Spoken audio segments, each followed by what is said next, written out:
Enamel பேரும் வேலை செய்து நன்றாக வாழ்கிறார்கள். நம் அனைத்து ஒப்பந்தக்காரர்களும் கடலில் தான் வாழ்கிறோம். யாரும் வந்து நீங்க வெளியே வெளிமாறணும்னு நினைக்காதீங்க.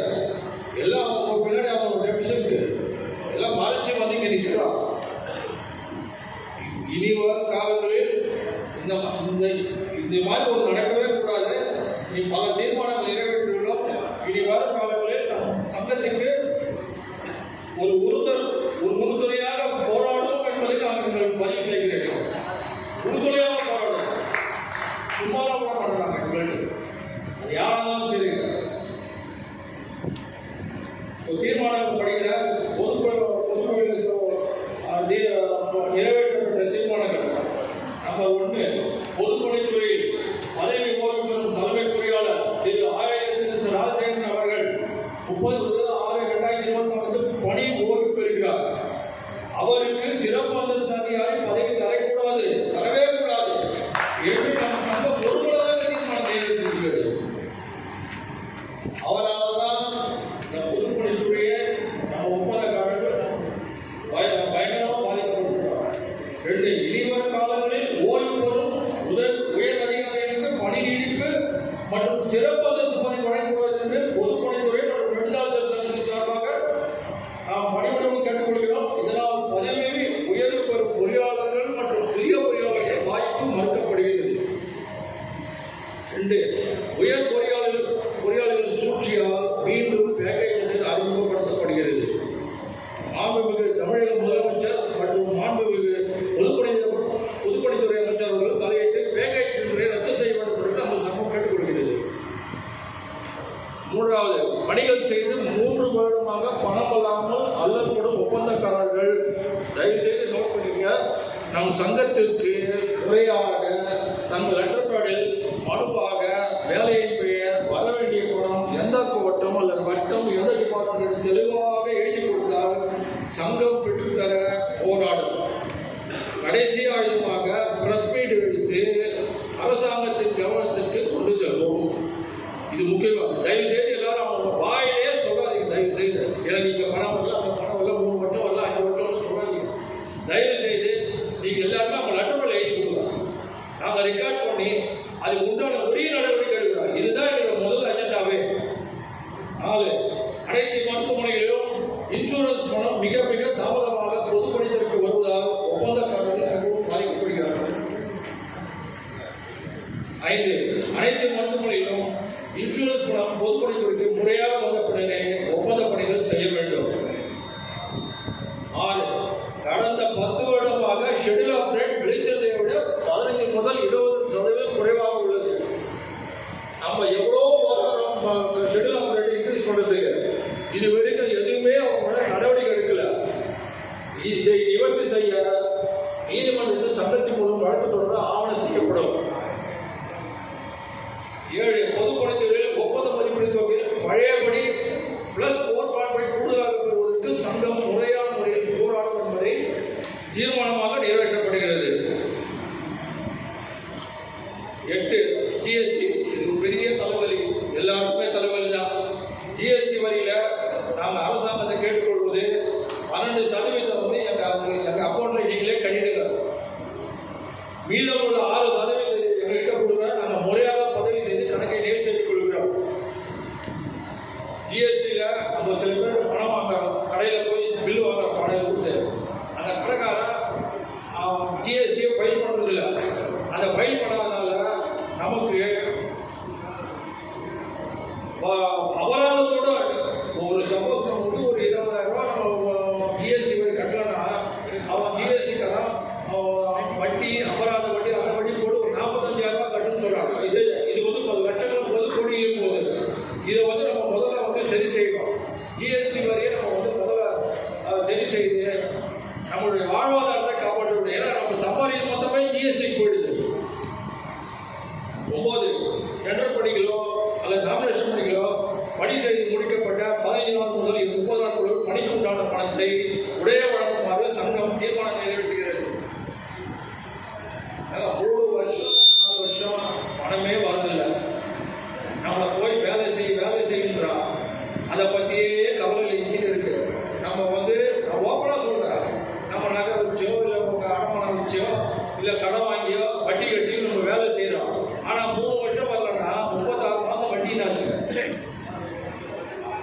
எல்லாம் படுபாயமாக பாதிக்கப்படுறோம்.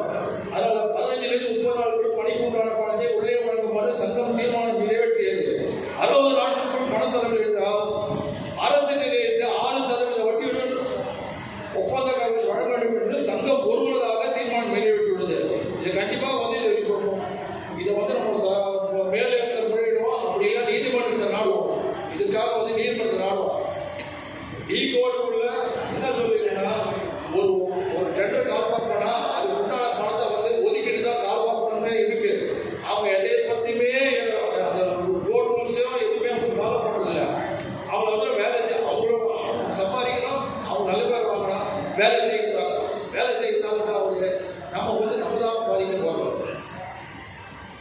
10 பெண் பொறியாளர்கள் இது முக்கியமான சென்சிட்டிவ் பதிவில் இருப்பதால் அவசர பணி நிமித்தமாக ஒப்பந்தக்காரர்கள் மாலை 7 மணிக்கு மேல் சந்திக்கவோ இல்லை செல்போனில் தொடர்பு கொள்ள முடியவில்லை. சென்சிட்டிவ் பதவினா ஒரு உதாரணம் சொல்றேன். மொழியில் வந்து ஒரு அடுக்குமாடி ஓடிச்சு. அது பிரைவேட் அடுக்குமாடி தான்.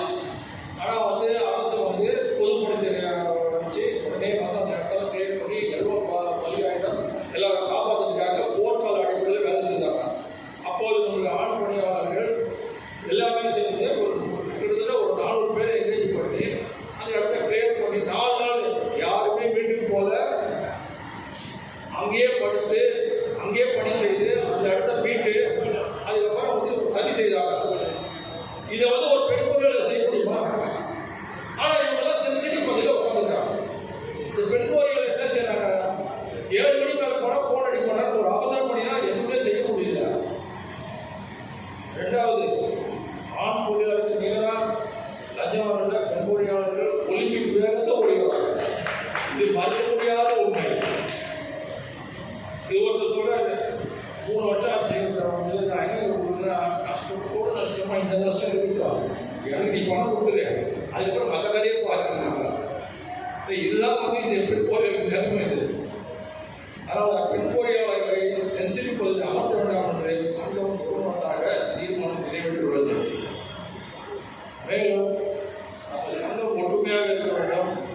இனி வரும் காலங்களில் நம் சங்கத்தில் சங்க உறுப்பினர் குடும்பத்தில் ஒரு நல்ல நிகழ்வோ வேறு நிகழ்வு நடந்தால் சங்கம் ரூபாய் 10,000 கொண்டு சென்று அவர்களை விழாவினை சிறப்பிக்கும் என்பதை இங்கு நாங்கள் உறுதியாக கூறுகிறோம்.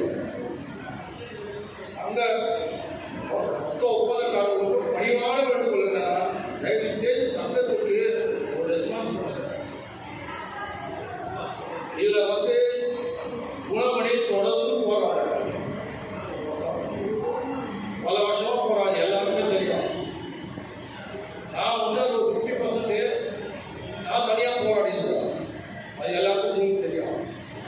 அதுக்கப்புறம் தான் இப்போ வந்து எனக்கு பிடிச்சவங்க நியமிச்சாரா, குணமளிக்கும் நன்றி, பொருளாதாரம் நன்றி, தலைவர் லோகநாதனுக்கு நன்றி, அனைவருக்கும் நன்றி. இனி வரும் காலங்களில் நாங்கள் உறுதுணையாக போராடி ஒப்பந்தக்காரர்களின் நலனிலே முதல் மூச்சாக எடுத்துக்கொண்டு நாங்கள் போராடுவோம். தயவு செய்து என்ன ப்ராப்ளம் ரைட்டிங்கில் கொடுக்கும், வாயிலேயே வேணாம், ரைட்டிங்கில் இந்த ப்ராப்ளத்துக்கு இந்த பணம் வரல, இந்த இடத்துல நபர்களுக்கு சொல்லுங்க, நாங்கள் வரோம், நாங்கள் வந்து நாங்கள் சால்வ் பண்ணுறோம். இல்லையா கடைசி மீட்டாக நான் வந்து ப்ரெஸ் மீட் வச்சுருக்கோம். ப்ரெஸ் மீட் வச்சு ஓப்பனாக சொல்லுவேன். எப்போ ப்ரெஸ் மீட் வச்சுக்கிறோமோ அப்போ தான் அதிகாரிகள் மட்டும் பயப்படுவோம்.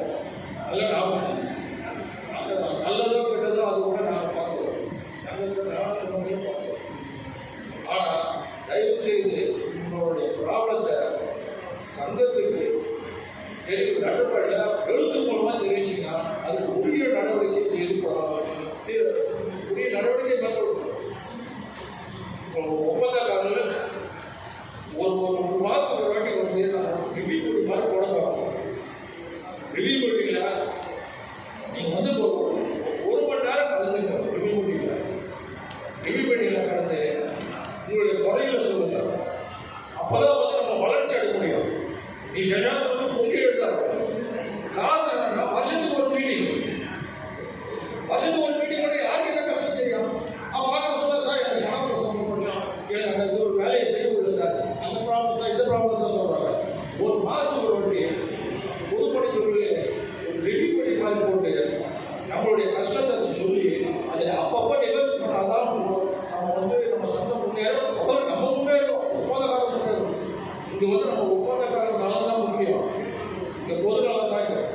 தயவு செய்து அடுத்த ஒப்பந்தக்காரர் மீண்டும் தெரிவிக்க என்னவென்றால் நீங்க அடுத்து ஒத்துழைத்தீங்கன்னா நம்ம வந்து நல்ல முறையிலே சங்கத்தை நல்லா ஸ்டார்ட் பண்ணிடலாம், நல்ல வலுவான நிலையில கொண்டு நிறுத்திடலாம். அதுக்கு எல்லாரும் ஒத்துழைக்கணும்னு மிக காரணக்கூடிய இத்துடன் என்னோட உரையை பெற்றுக்கொள்ள நன்றி, வணக்கம்.